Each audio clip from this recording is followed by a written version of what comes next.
सो latest episode में जब मुझे ये सीन देखने को मिलता है तो मेरे कलेजे को ठंड पड़ जाती है। मैं इस कंपनी का कोई आम एम्प्लॉय नहीं हूँ, श्योर हूँ मैं तुम्हारा। अच्छा, पर ऊपर से तुमने मेरे प्रपोजल की जगह बासित के प्रपोजल को तरजीह दी। हाय हाय हाय हाय।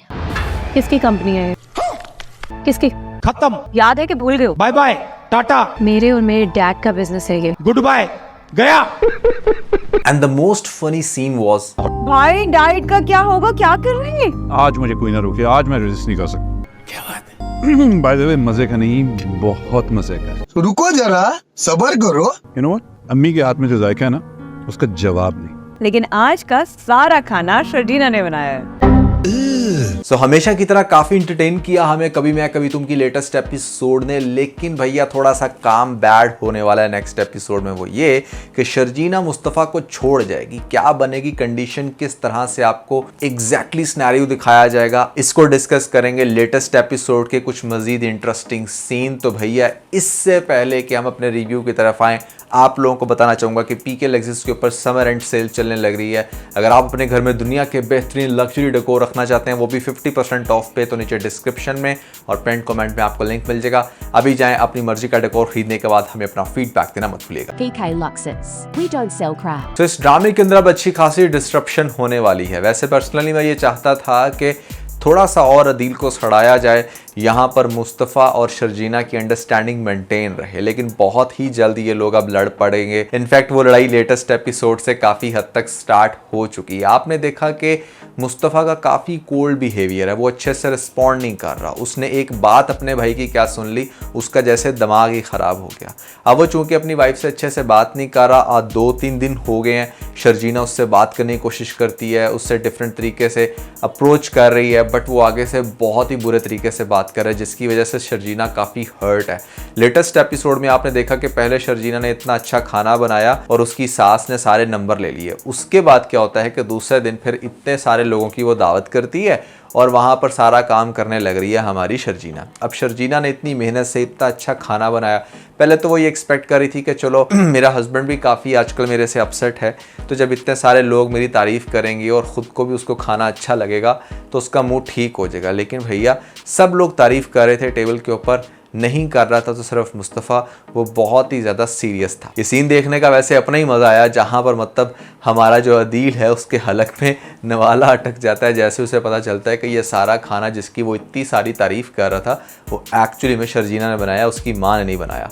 और आगे से आपको दिखाया जाएगा इस पॉइंट के ऊपर के जो उसकी बेगम है वो अपने पर्स से पैसे निकालेगी। अच्छा, पहले वो सबसे पहले उसको नीचा दिखाने के लिए ये कहती है कि हमारा फलां जो शेफ़ था वो भी बहुत अच्छे खाने बनाता था। पहले तो उसको बावर्ची से, खानसामे से उसको जोड़ दिया। उसके बाद क्या होता है कि यहाँ पर सोने पे सुहागा ये कि वो कुछ कैश निकालती है और कैश निकाल के शर्जीना के आगे पेश करती है। शर्जीना कहती है कि मैं इस घर की कोई नौकर नहीं हूँ, देखें ये मेरा घर है और इंसान अपने घर में खाना खुद से ही बनाता है, कोई बाहर का बंदा आके नहीं बनाता। तो वो कहती है कि नहीं, मैं तुम्हें इसलिए पैसे नहीं दे रही कि तुम कोई नौकर हो, मैं तुम्हें टोकन ऑफ एप्रिसिएशन के तौर पर ये पैसे दे रही हूँ। तो वो आगे से रिस्पॉन्ड करेगी, it's not token of appreciation but insult.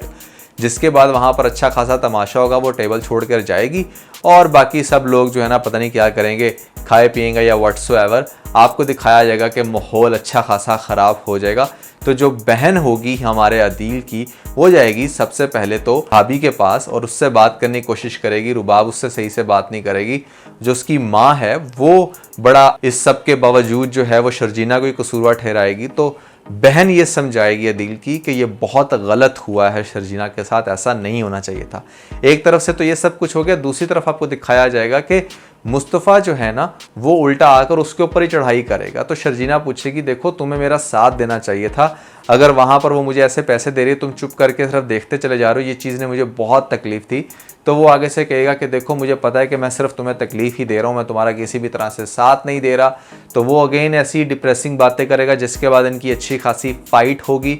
तो वो आगे से कहेगी कि तुम चाहते क्या हो, तो मैं ये कहता हूँ कि तुम मेरा साथ छोड़ दो, बस तुम चले जाओ यहाँ से, क्योंकि यहाँ पर तुम पे बहुत जुल्म हो रहा है और मैं तुम्हें डिजर्व नहीं करता। इस तरह की बातें करके उसको अच्छा खासा हर्ट करेगा।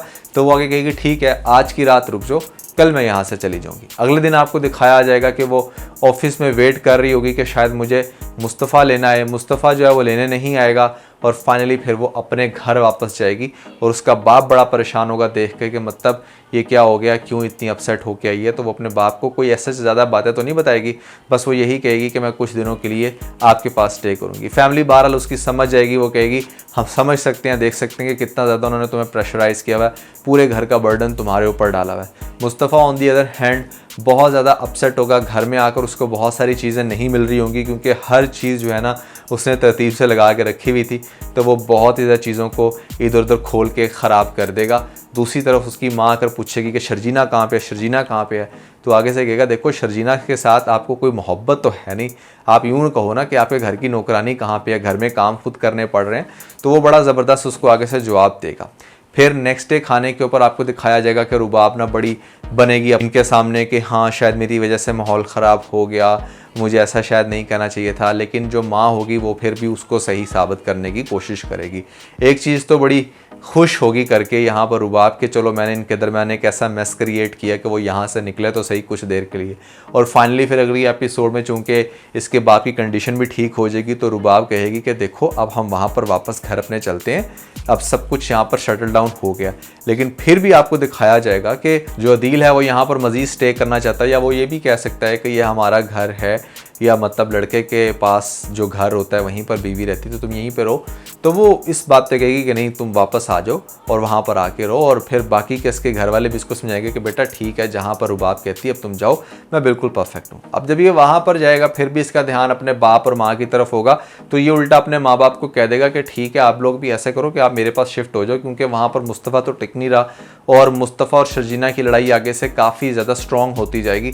एक दफ़ा तो आपको फिर से ये कपल जो है ना, जो इतना अच्छा लग रहा था ना, ये आपको जहर लगना शुरू हो जाएगा, क्योंकि ये आगे से बहुत लड़ेंगे। मैंने ऐसे बहुत सारे टीजर्स देखे हैं जहाँ पर बहुत डिप्रेसिंग हरकतें कर रहे हैं। शर्जीना बिल्कुल अड़ी जाएगी अपने घर में और दूसरी तरफ मुस्तफ़ा भी जो है ना वो अपनी आकड़ नहीं तोड़ेगा, वो चाहता है कुछ बन जाऊँ और एकदम से बंदा कुछ बनता नहीं, उसमें टाइम लगता है। तो ये सारे वो रियलिस्टिक सीन है जो आपको देखने का अच्छा खासा मजा आएगा। तो जो मैं बार बार बात करता हूँ ना कि जो शर्जीना है वो मुस्तफ़ा को छोड़ देगी, वो ये मैं कहता हूँ कि छोड़ जाएगी, सेपरेशन हो जाएगी। कुछ लोग इसको डायरेक्टली डाइवोर्स समझ जाते हैं। भैया डाइवोर्स तो ऑब्वियसली नहीं होने वाली ना, अब इतना तो मतलब किसी बेवकूफ़ को भी सेंस होगी कि लीडिंग कास्ट है और ख़ास तौर पे ये जो स्टोरी है वो बेसिकली मुस्तफ़ा और शर्जीना की है, तो एक मेन कैरेक्टर्स आपस में क्यों एक दूसरे को डिवोर्स देते फिरेंगे, उसकी कोई सेंस नहीं बनती। हाँ सेपरेट ज़रूर होंगे, काफ़ी देर के लिए भी हो सकते हैं, इतनी ज़्यादा मिसअंडरस्टैंडिंग्स भी क्रिएट हो सकती हैं कि वो लास्ट में जाकर रिजॉल्व हों। ये एक ऐसी चीज़ है कि देखते हैं कि इसको ये किस तरह से मैनेज करते हैं। बट पर्सनली ड्रामा जो है वो बहुत इंटरेस्टिंग है। सबसे पहले मैंने आप लोगों को बताया था कि कभी मैं कभी तुम ड्रामा सबको पीछे छोड़ने वाला है, और आज सारे लोग इससे एग्री करते हैं। इवन कि मैंने जो वोटिंग करवाई थी उसके अंदर भी कभी मैं कभी तुम जो था वो टॉप पे आया था। 10-11 हज़ार 12 हज़ार लोगों ने उसको वोट किया था, तो it's a huge vote for कभी मैं कभी तुम। एंड आई बिलीव कि ये ड्रामा ऐसा है कि इसको आप देख के बोर नहीं होते, इसके अंदर ट्विस्ट बहुत ज़्यादा है, इसके अंदर सीन बहुत अच्छे हैं और बदर महमूद की डायरेक्शन बहुत अच्छी होती है। मतलब इसके बहुत कम ऐसे ड्रामे होंगे जो शायद थोड़े बहुत बोरिंग हो, बट मेजॉरिटी केसेस में बहुत अच्छी डायरेक्शन होती है, बहुत अच्छी स्टोरी यहाँ पर अच्छे से लेकर प्रेजेंट करते हैं।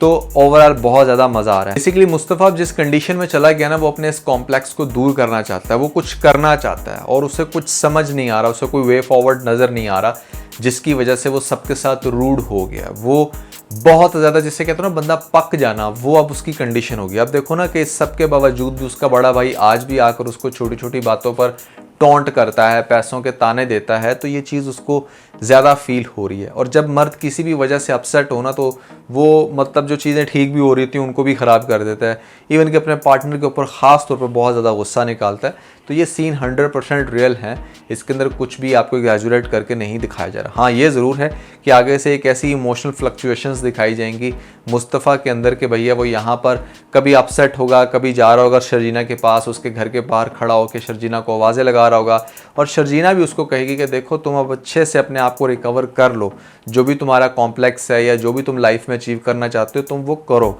मैं तुम्हें उसमें सपोर्ट करूँगी, ठीक है, लेकिन मुझे फ़िलहाल यहीं पर रहने दो, मैं यहाँ पर बैठ के तुम्हारा इंतज़ार करती हूँ, क्योंकि मैं चाहती हूँ कि तुम उस घर में जब भी मुझे दोबारा लेकर जाओ तुम फुल ऑफ कॉन्फिडेंस से लेके जाओ। चाहे तुम 10 रुपये कमाओ महीने का या 10 लाख, लेकिन तुम्हें उस पर खुशी होनी चाहिए। तुम्हें मेरे साथ में खुशी होनी चाहिए कि मैं तुम्हारी पार्टनर हूँ। अगर मैं तुम्हारे लिए कुछ कर रही हूँ तो तुम्हें उसमें किसी भी किस्म का रिग्रेट फील नहीं होना चाहिए। ये वो सारी बातें जिनके दरमियान होंगी, और फिर देखना ये होगा कि मुस्तफ़ा क्या करता है, शर्जीना के घर वाले क्या करते हैं, क्योंकि वो तो अभी भी इसी ताड़ में होंगे कि बस किसी तरीके से ना इसकी सेपरेशन हो जाए, हम हमारी शर्जीना का ब्याह जो है ना वो कहीं और ही करवा लेंगे।